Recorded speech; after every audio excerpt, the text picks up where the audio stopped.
I gave my husband permission to cheat. He regretted it. The night my husband asked for permission to sleep with other women, I smiled and told him I was open to the idea.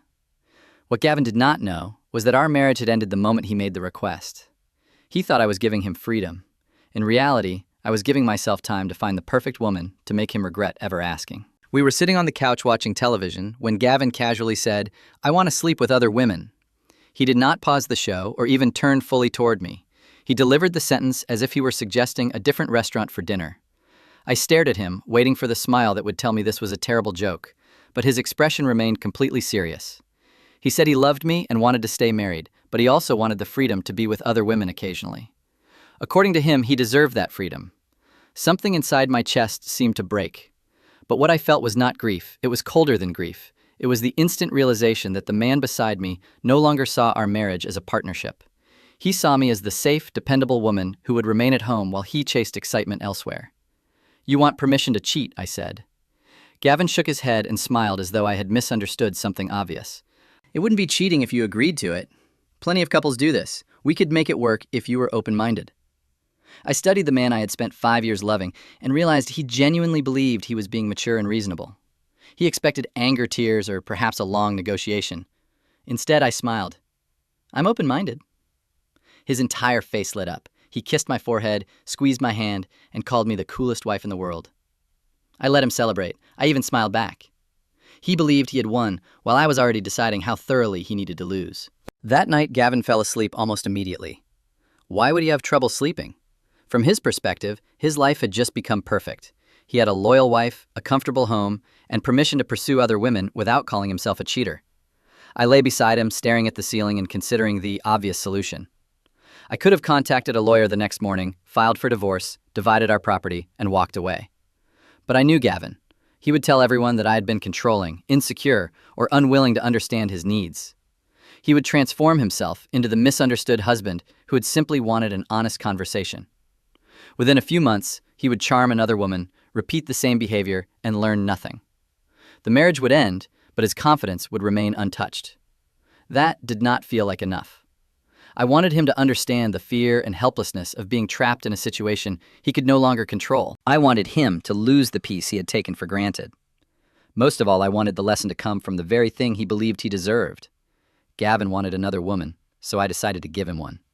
She would be beautiful enough to make him, reckless charming enough to make him trust her, and relentless enough to turn his fantasy into a nightmare. Once the idea formed, I smiled into the darkness. Gavin wanted to play games with our marriage. I was going to show him what happened when he chose the wrong opponent. The next morning, I called my friend Priya Dalton. Priya was one of those people who seemed to know someone for every possible situation. If you needed a reliable contractor, a determined attorney, a private event invitation, or the name of a person who could solve an unusual problem without asking too many questions, Priya could usually help. I told her I was looking for a very specific kind of woman. "How specific?" she asked. "Beautiful enough to make a married man forget every promise he has ever made," I said. "Confident, convincing, and able to hide the dangerous part of her personality until he is already attached." Priya was silent for several seconds. Then she asked what I was planning. I told her about Gavin's request, his speech about freedom, and the way he had thanked me for being open-minded. I explained that I wanted to introduce him to someone who would appear perfect at first and become impossible to escape later. Priya laughed once, but when she realized I was serious, her voice changed. "You don't just want to catch him," she said. "You want him to destroy himself." That was exactly what I wanted. She promised to make some calls. 2 days later, Priya sent me 5 names. They were all women she knew directly or through people she trusted, and each had her own reason for disliking entitled men. I arranged separate meetings at a coffee shop across town, far enough away that Gavin or one of his friends was unlikely to see me. The first woman was attractive but visibly nervous. She apologized repeatedly and seemed uncomfortable before I had even explained the full plan. I knew she would panic under pressure. The second was furious at every man she had ever dated. Her anger was real, but it was too close to the surface. She would explode before Gavin became invested. The third woman was kind and thoughtful, which made her entirely wrong for the job. She admitted that even if Gavin deserved consequences, she did not think she could deliberately frighten or humiliate someone. The fourth woman never arrived. By that point, I had begun to wonder whether the plan was ridiculous. Perhaps revenge looked brilliant at 3 in the morning, but foolish under the bright lights of a coffee shop. I was preparing to leave when the fifth woman walked through the door. Her name was Sloane Mercer. She wore a simple black dress and carried herself with the quiet confidence of someone who never needed to ask whether people were watching her. Every man in the room noticed her, but she did not acknowledge any of them. She came directly to my table, sat across from me, and said, "You must be Marin. Priya told me you have a husband problem." Within 30 seconds, I knew she was different from the other candidates. Sloane was striking, with long, dark hair, green eyes, and a controlled smile that revealed only what she wanted people to see. More importantly, she listened. She did not interrupt or rush to prove how clever she was. I told her about Gavin's proposal, his belief that he deserved other women, and the way he praised me for being supportive. When I finished, she leaned back and crossed her legs. "Men like your husband are my favorite," she said. "They think wanting something is the same as being entitled to it. They believe charm will protect them from consequences." There was something personal behind the calmness in her voice. I asked whether she had once known someone like Gavin. Her smile remained, but her eyes hardened. "Let's just say I learned from one," she replied. "Now I enjoy correcting the same mistake in others." I explained every stage of the plan. She would meet Gavin at the bar he visited with his friends each Friday. She would make him believe the encounter was accidental. At first, she would be confident, playful, and uncomplicated. She would laugh at his jokes, admire his stories, and give him the kind of attention that made an ordinary man feel extraordinary. She would never pressure him during the first few weeks. Gavin needed to believe that he had discovered the perfect arrangement, a devoted wife at home and an exciting woman who expected nothing from him. Once he became comfortable and careless, Sloane would change. She would call constantly, demand reassurance, show up uninvited, embarrass him in public, and make him feel that there was no place where he could relax. "How far do you want me to take it?" she asked. "Far enough that he regrets meeting you," I said. "I want him to wish he had never asked me for permission. I want him to understand what it feels like when another person takes control of your life." Sloane nodded as though I had asked her to complete an ordinary business assignment. I also told her that when everything ended, I wanted Gavin to know the truth. I wanted to see his face when he realized that the wife he considered harmless had designed every moment of his downfall. That was when Sloane's smile became genuine. "I like you," she said. "This is going to be interesting." I showed her a photograph of Gavin. She studied it for several seconds before describing him as handsome in a safe, predictable way. According to her, men like him often believed they were far more fascinating than they actually were. I gave her the address of the bar and explained that Gavin usually arrived with his friends shortly before 9 on Friday nights. We discussed the details that would make the meeting convincing, including where she should sit, how long she should hold eye contact, and how quickly she should allow him to believe he was leading the interaction. Sloane left the coffee shop with every man in the room watching her. None of them understood that they had just seen a weapon being prepared. Gavin certainly would not understand until it was too late. Friday arrived faster than I expected. I spent the day behaving exactly as I normally did. I prepared dinner, watched television with Gavin, and laughed when he told one of his usual stories from work. At around 8, he stood stretched and announced that he was meeting the guys. "Have fun," I said. He kissed my cheek and left without the slightest suspicion. At 9, Sloane entered the bar wearing a red dress, high heels, and the perfume we had chosen together. Gavin was sitting at his usual table, drinking beer and talking loudly with his friends. He noticed her immediately. So did every other man in the room. But Sloane looked only at Gavin. She held his gaze for 3 seconds, looked away, and walked to the bar. Then she ordered a martini, crossed her legs, and waited. Gavin lasted approximately 4 minutes before approaching her. "I don't think I've seen you here before," he said. "I would have remembered." Sloane turned slowly. "That's your opening line? You would have remembered?" Gavin smiled, already encouraged by the fact that she had not dismissed him. "I'm just saying, you're difficult to forget." She took a drink and looked him over. "You're not very subtle, but I'll allow it." He introduced himself and offered to buy her another drink. Sloane told him he would need more than alcohol to impress her. When he asked what impressed her, she said, "Confidence, honesty, and a man willing to take risks." Gavin immediately claimed to possess all 3 qualities. For the next hour, he worked desperately to prove it. He exaggerated the importance of his job, talked about his car and our apartment, and described a trip to Miami as if it had been an international adventure. Sloane listened with perfect attention. She asked questions that made him feel important, laughed at jokes that barely deserved a smile, and touched his arm whenever he said something she wanted to encourage. Every small gesture drew him closer. When Gavin asked what she did for work, Sloane gave the vague answer we had prepared. She said she freelanced because she valued freedom. Gavin told her he respected that. She studied him and said he looked more like a man who preferred safety. Predictably, he objected. He insisted he took risks all the time, but when she asked for an example, he struggled to produce one. Finally, he said approaching her had been a risk. Sloane leaned toward him and quietly disagreed. Walking up to a woman sitting alone is not a risk, she said. Asking her to leave with you would be. Gavin stared at her, trying to determine whether she was serious. She held his gaze and asked whether he was brave enough to find out. Within minutes, they were leaving the bar together. They did not reach his car before he kissed her against the outside wall.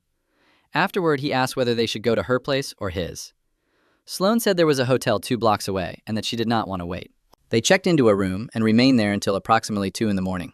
While Gavin drove home, believing he had experienced the greatest night of his life, Sloane sent me updates. She told me what he had said, how quickly he had agreed to the hotel, and how pleased he seemed with himself afterward. When Gavin entered our home, he was humming. I pretended to have fallen asleep on the couch and slowly opened my eyes. "How was your night?" I asked. "Amazing," he said, before quickly adding that his friends had been in excellent form. I asked what they had done, and he mentioned drinks and darts. He was smiling so broadly that the lie looked almost painful. Then, apparently unable to contain himself, he admitted that he had met a woman named Sloane. I acted surprised and asked him to tell me about her. "She's incredible," he said. "Smart, funny, and unbelievably beautiful. The kind of beautiful that makes other women nervous." I told him she sounded wonderful. He said she had been intensely attracted to him and could barely keep her hands off him. I had to work to keep my expression neutral. He spoke as if he had accomplished something extraordinary, rather than walking directly into a trap arranged by his wife. Before I went upstairs, he told me Sloane already wanted to see him again. I kissed his cheek and wished him good night. Her perfume was still on his skin.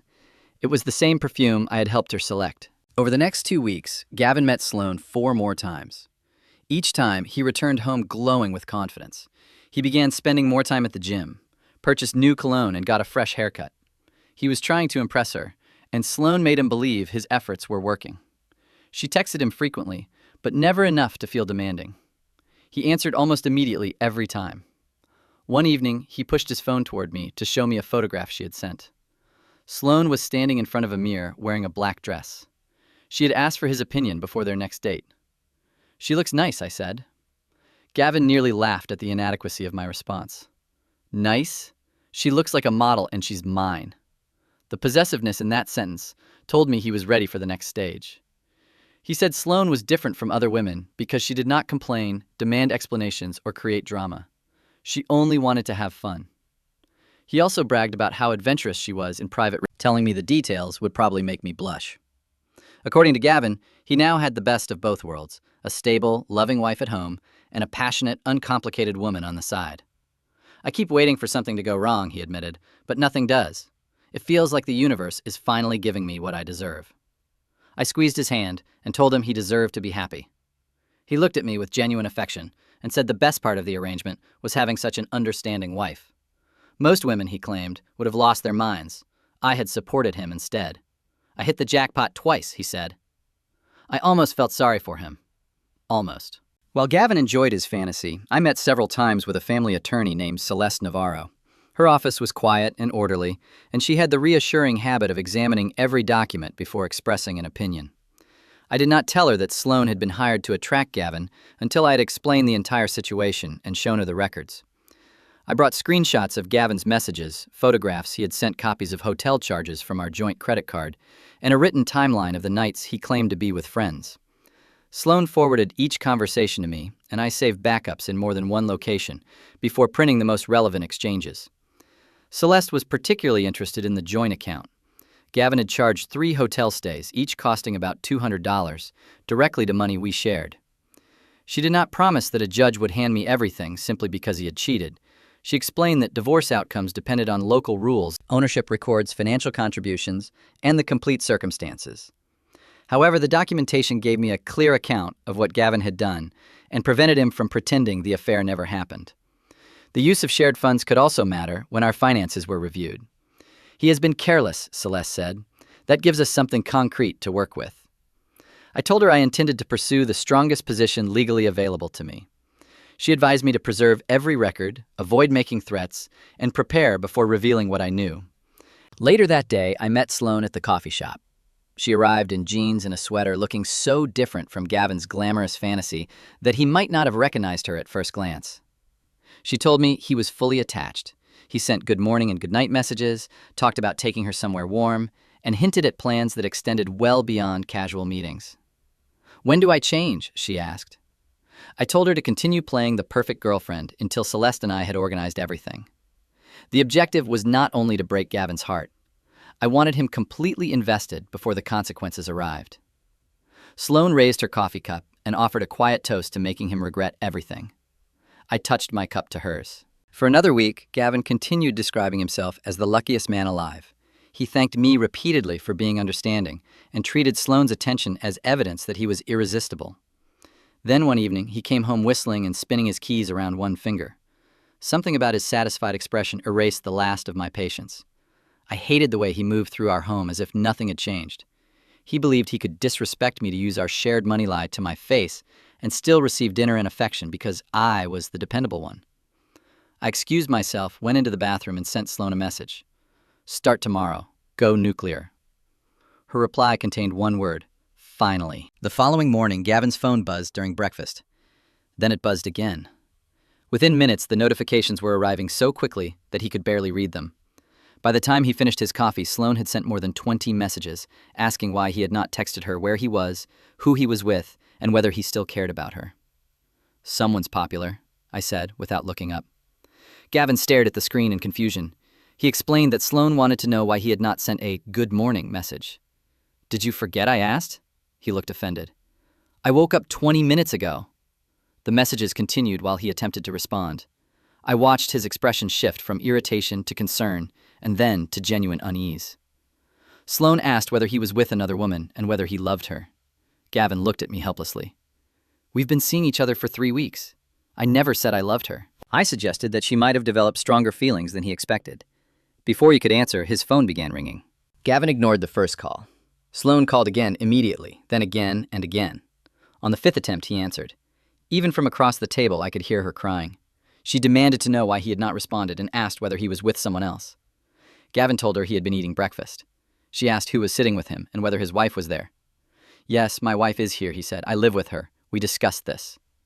Sloane cried harder and said she had discovered she could not share him. She needed all of him, not whatever time he had left after returning home to me. Gavin carried the phone into another room and spent 20 minutes trying to calm her. At first, his voice was soft and patient. Gradually, it became frustrated, then desperate. When he returned, he looked exhausted. I asked whether everything was all right. "Fine," he said. "Everything's fine." It was not. During the next 3 days, Sloane sent hundreds of messages. She called during meals, work meetings, and the middle of the night. At 2 in the morning, she would cry that she could not sleep without hearing his voice. Gavin began keeping his phone on silent. Then he left it in the car. Eventually, any notification sound made him flinch. One evening, I suggested that he establish boundaries. Gavin said he had tried, but Sloane ignored them and threatened to harm herself whenever he mentioned ending the relationship. "I don't know what happened," he said. "She used to be relaxed and fun. Now she's a completely different person." I rubbed his shoulder and told him I was sorry. The sympathy in my voice made him trust me even more. He finally admitted that he needed to end the affair. When I asked whether he was certain, he said the woman he had liked no longer existed. "How do I break up with someone who says she can't live without me?" he asked. I told him to be honest and meet her somewhere public. Gavin decided to do it the next afternoon. He believed a public location would guarantee a clean ending. What he did not understand was that Sloane and I had never planned to let the ending be clean. Gavin met her at a coffee shop and began with the familiar words, "We need to talk." Sloane smiled and said she had also been thinking about their future. Before he could continue, she announced that she wanted to meet his friends and family. She was tired of being hidden. Gavin interrupted and said they needed to slow down, perhaps permanently. The smile disappeared from her face. "You want to stop seeing me?" she asked. He told her the calls, messages, and emotional intensity had become too much. He needed space. Sloane repeated the word as though she had never heard it before. Then she began laughing. It was not an amused laugh. It was loud, brittle, and unsettling enough to make nearby customers turn around. "You think you can throw me away after everything we shared?" she demanded. Gavin insisted that he had never promised her anything. Sloane reminded him that he had called her special, said He had never met anyone like her, and hinted that he was falling for her. Gavin claimed he had been caught up in the moment. That response was exactly what she needed. Her voice rose as she demanded to know how many of his words had been lies. When Gavin asked her to lower her voice, Sloane stood so quickly that her chair fell backward. She accused him of using her and discarding her when the excitement faded. Everyone in the coffee shop was watching. Gavin's face turned bright red. He asked whether they could continue the conversation privately. Sloane refused. She grabbed his arm and told him he did not get to make her fall in love and then disappear. Gavin pulled away and warned her to let go. Sloane shouted that he could call the police if he wanted, but then he would have to explain how he had seduced her, slept with her, and abandoned her. Unable to endure the attention any longer, Gavin rushed out. Sloane remained beside the fallen chair with mascara running down her cheeks. Then, after making sure he was gone, she quietly left through another door and called me. The entire performance had unfolded exactly as planned. The next stage moved from embarrassing to invasive. While Gavin was in a meeting with his supervisor and several co-workers, the receptionist interrupted to say a woman was demanding to see him. Gavin immediately knew who it was. He asked the receptionist to make her leave, but Sloane was already creating a scene in the lobby. When Gavin arrived, she stood beside the reception desk holding flowers and a teddy bear. "Surprise," she said brightly. "I came to apologize." Gavin lowered his voice and told her she could not appear at his workplace. Sloane said she wanted his coworkers to see how much she loved him. She had brought yellow roses, believing they were his favorite. Gavin replied that he did not have a favorite flower and ordered her to leave. Sloane refused until he forgave her and took her back. When he said the relationship was over, she threw the flowers onto the floor and accused him of pretending she did not exist. Then she turned toward the receptionist and announced that Gavin was a liar who had promised to leave his wife. Gavin grabbed her arm and tried to move her toward the door. Sloane pulled away and shouted at him not to touch her and stormed out. His supervisor appeared behind him and demanded an explanation. Gavin called it a misunderstanding, but the scene looked serious enough that his supervisor warned him it could become a workplace problem. Gavin promised it would never happen again. It happened repeatedly. Sloane appeared at his gym and told people they were engaged. She went to his favorite restaurant and cried to a server about how he had broken her heart. Using information Gavin had willingly shared, she located his friends online and sent them photographs of the two of them together. She posted emotional videos without saying his full name, but she attached locations connected to his office, his gym, and our neighborhood. Before long, acquaintances began asking Gavin whether he was the man in her stories. His co-workers whispered. His friends avoided discussing the subject directly. His life became a public humiliation he could neither explain nor escape. One night, Gavin came home to find his car damaged. The word liar had been scratched into the driver's side door, and all 4 tires were flat. He stood in the driveway staring at it. I walked outside and acted horrified. "What happened?" I asked. "Sloane happened," he said. I asked how he could be certain. Gavin demanded to know who else would do something like that. I suggested calling the police, but he hesitated. Reporting the damage meant explaining the affair, the public scenes, and why this woman had become so angry. He kicked one of the ruined tires and said, "I'm trapped. I'm completely trapped." I placed a hand on his back and told him how sorry I was. He asked me to be patient because the situation had affected him more than he wanted to admit. "Take all the time you need," I said. "I'm not going anywhere." He believed me. That evening I made his favorite dinner and poured him a glass of wine. Over dessert, I asked why he no longer saw his girlfriend. "She seems to miss you," I said. "All those calls must mean she cares deeply." His fork stopped halfway to his mouth. "That isn't funny." I assured him I was not joking. I reminded him that he had once described Sloane as perfect. Gavin said everything had changed because she had become unstable overnight. I told him that must be terribly confusing. Then I reached across the table, held his hand, and promised we would survive the situation together. He thanked me for being understanding. He had no idea that Sloane showed me most messages before sending them. He did not know that public confrontations had been discussed in advance, or that the tears disappeared the moment she was out of sight. The woman comforting him was the same woman directing the nightmare around him. Once Celeste confirmed that the relevant financial records and messages had been preserved, I told Sloane it was time for the final phase. Gavin's parents hosted a large dinner every year on the first Saturday of October. His mother spent days preparing food, his father decorated the backyard with string lights and rented extra tables, and approximately 30 relatives and close family friends attended. I had been part of the tradition throughout our 5-year marriage. I knew the address, the schedule, the layout of the house, and the exact point in the evening when everyone would be relaxed. 3 days before the event, I met Sloane and gave her the details. Everyone would arrive by 7, dinner would be finished shortly after 8, and dessert would be served while Gavin's father prepared his annual slideshow of family photographs. Sloane would come to the door at 8:30. The role was a pregnant girlfriend who had been promised a future. Sloane would claim that Gavin said he intended to leave me, that he loved her, and that the baby would change everything. When he stopped answering her calls, she had come to his parents' home because she no longer knew where else to turn. I would appear to be the shocked wife, hearing the truth for the first time. Sloane asked when I intended to reveal my involvement. At the end, I said, I want him to believe the entire disaster is real before he learns that I built it. She called the plan cold. I agreed. Gavin had mistaken patience for weakness and kindness for permission. Cold was exactly what he had earned. On Saturday morning, Gavin ironed his best shirt, polished his shoes, and spent more time than usual arranging his hair. He had no idea it might be the last family dinner at which people looked at him with uncomplicated respect. During the drive, he kept one hand on my knee and talked about how badly he needed the evening. The past few weeks had exhausted him, and being surrounded by family would help him remember what mattered. I smiled, listened, and counted the hours. The gathering unfolded exactly as it had every year. His mother prepared enough food for twice the number of guests. His father drank beer and repeated familiar stories. Gavin's younger brother, Bennett, showed everyone pictures of a new boat. His aunts exchanged gossip near the kitchen, while the adult cousins played cards at the table that had once been reserved for children. Gavin moved through the room, shaking hands, kissing cheeks, and making everyone laugh.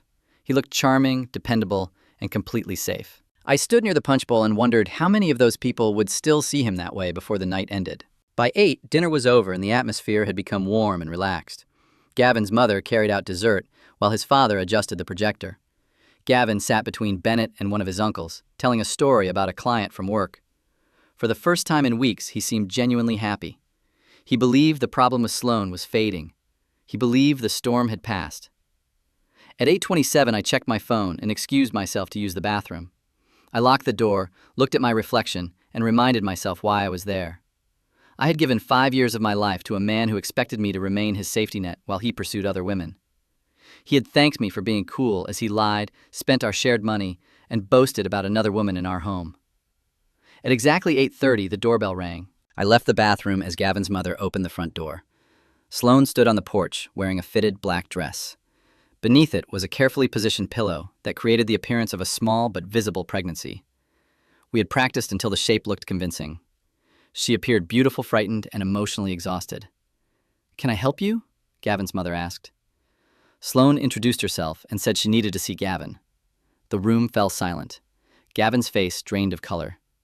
"Sloane," he said, his voice breaking, "what are you doing here?" She pushed gently past his mother and walked into the living room. "I needed to see you. You stopped returning my calls." Then she looked toward me. "Your wife is here. Hello, Marin. I've heard so much about you." I performed my part. I looked at Gavin and asked who she was. "Nobody," he said immediately. "She's nobody. She's been stalking me." Sloane's expression crumpled. "Nobody? After everything we shared? After everything you promised?" Gavin's father stood and demanded to know what was happening. Gavin insisted Sloane was an unstable woman who refused to leave him alone. He threatened to call the police. Sloane laughed bitterly and asked whether stalking was the word he now used for meeting her in hotel rooms. She accused him of saying he loved her and planned to leave his wife. Gavin's mother placed a hand over her mouth and asked whether it was true. He denied everything. Sloane reached into her purse, removed her phone, and said she had proof. She began reading messages Gavin had actually sent. Some described how often he thought about her. Others claimed I had no idea what was happening, even though he had been the one who originally asked for permission. He had told Sloane she was the most exciting person he had ever met. He had written that he wished he had met her before marrying me. Gavin lunged toward the phone, but Bennett stepped between them and told him to let her finish. Sloane read another message in which Gavin hinted that he might leave me once the timing was right. Then she placed one hand on the fake bump beneath her dress. "He told me it would be the two of us and our baby," she said. The room erupted. One of Gavin's aunts asked what baby she meant. Sloane announced that she was 9 weeks pregnant and Gavin was the father. She claimed he had promised to build a life with her before blocking her number and disappearing. Gavin's mother began to cry. His father shouted that he had not raised his son to betray his wife. Several relatives began talking at once, and some of the younger cousins lifted their phones to record. Gavin repeatedly said it was not happening. He called Sloane a liar and begged someone to believe him. One of his uncles coldly observed that the men in their family had a history of blaming women after being caught behaving badly. Gavin protested that this situation was different, but no one seemed convinced. Sloane stood in the center of the room, with tears moving down her face and one hand resting protectively over the pillow. She said she had trusted Gavin and that he had discarded both her and their child. Gavin shouted that there was no baby and accused her of faking the pregnancy. His mother stepped closer and asked him a simpler question. "Did you cheat on Marin?" Gavin tried to avoid answering. She took his face between her hands and ordered him to look at her. "Tell me the truth. Did you sleep with this woman?" Gavin opened his mouth, but no answer came. His silence became the confession. His mother released him and stepped backward. "It's true," she whispered. When Gavin tried to speak, she raised one hand and told him not to say another word. She said the son she believed she had raised possessed integrity and respected his wife. At that moment, she no longer recognized him. Then she left the room crying, and his father followed her into the kitchen. Gavin stood surrounded by relatives who now looked at him like a stranger. Bennett turned away. His aunts shook their heads, and his cousins continued recording. Sloane quietly said she had loved him even after everything he had done. Then she turned toward me. "You had no idea, did you?" she asked. "You trusted him, and he betrayed you, just as he betrayed me." I allowed real tears to fill my eyes. They were not tears of heartbreak. They came from the pressure of finally reaching the moment I had spent weeks preparing. In a small voice, I said, I had known nothing. Sloane told me men like Gavin were skilled at hiding the truth and making the women around them question themselves. According to her performance, neither of us was responsible for the destruction in that room. Gavin was. Desperate to regain control, Gavin grabbed Sloane's arm and ordered her to stop talking. She pulled away and continued insisting she was pregnant. Gavin shouted that she was wearing a pillow. Sloane slapped him across the face. The sound silenced the room for half a second before the shouting began again. She accused him of being monstrous enough to deny his own child simply to save his reputation. Gavin responded that she had appeared at his family's home to ruin him. "You ruined yourself," Sloane said. "You did it when you chose to cheat on your wife." His father returned from the kitchen and accused Gavin of disgracing the family. Several people spoke at once. Gavin looked around as if the walls were closing in, and then his eyes found me. "Marin, please," he said. "You have to believe me. She's been stalking me." "This isn't what it looks like. Please say something." I studied the man I had married 5 years earlier. This was the man who had requested permission to sleep with other women without even pausing the television. He had assumed my calm response meant I was weak, frightened of losing him, or willing to accept any humiliation to preserve our marriage. Now he was begging that same wife to rescue him. I told the room that I did have something to say. Everyone became quiet. "I planned the entire thing." Gavin blinked at me. For several seconds, he appeared unable to understand the words. Sloane immediately stopped crying. She straightened her posture, wiped beneath her eyes, and allowed the desperate girlfriend expression to disappear. I explained that she was not pregnant, not obsessed with him, and not a random woman he had charmed at a bar. I had hired her to approach him. I had told her where he would be, what time he would arrive, and what kind of attention would make him feel irresistible. Gavin shook his head and repeated that it was impossible. I reminded him of the night he came home bragging about the extraordinary woman he had met. "I sent her," I said. "I helped choose the dress, the perfume, and the conversation. You did not win her. You walked into an audition you did not know you were taking." I told him that Sloane had forwarded his messages to me throughout the affair. The dramatic calls, public confrontations, flowers at his office, appearances at his gym, and emotional videos had all been planned. The pregnancy was a pillow. The tears were part of a performance. His sense of being hunted had been deliberately created so he would experience what it felt like to lose control of his own life. Gavin stared at Sloane and then back at me, cycling through disbelief, horror, and rage. "You did this to me," he whispered. I shook my head. "You asked me for permission to cheat. You made the decision to approach her. You chose the hotel. You chose to return. You chose to lie and use our joint credit card. I created an opportunity. Every betrayal after that belonged to you." I walked closer until I stood directly in front of him. I told him the affair might have been staged, but his choices were real. The hotel charges were real. The messages about leaving me were real. The photographs, lies, and boasts were real.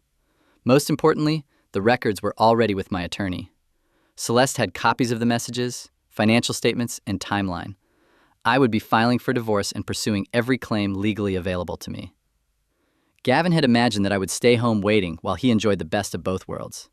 Instead, he had documented his own conduct for the person preparing to leave him. Sloane came to stand beside me. Her entire manner had changed. There was no trembling, no desperation, and no sign of the woman who had spent weeks begging for Gavin's attention. She smiled calmly and said, "It was interesting meeting you. You were easier to convince than we expected." Then she walked out through the front door, without looking back. No one spoke for several seconds. Gavin's mother eventually looked at me and asked whether I had truly arranged all of it.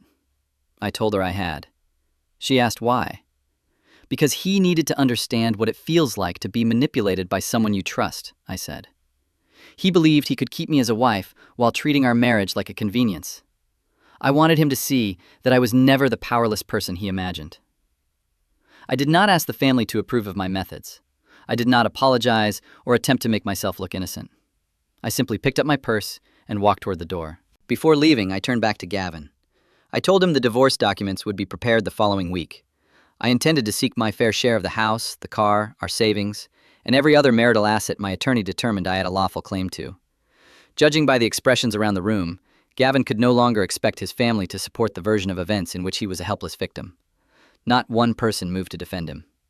"Goodbye, Gavin," I said. "Thank you for asking for an open marriage. It showed me exactly who you were before I wasted another 5 years believing in you." I walked out of his parents' house and into the October night. Behind me, Gavin called my name, first angrily, and then desperately, as though the correct tone might still make me turn around and save him. I did not. I entered my car, closed the door, and drove away. Gavin had asked me to give him freedom. In the end, I gave him more than he expected. Freedom from our marriage, freedom from the wife he had taken for granted, and the freedom to live with every consequence he had created for himself.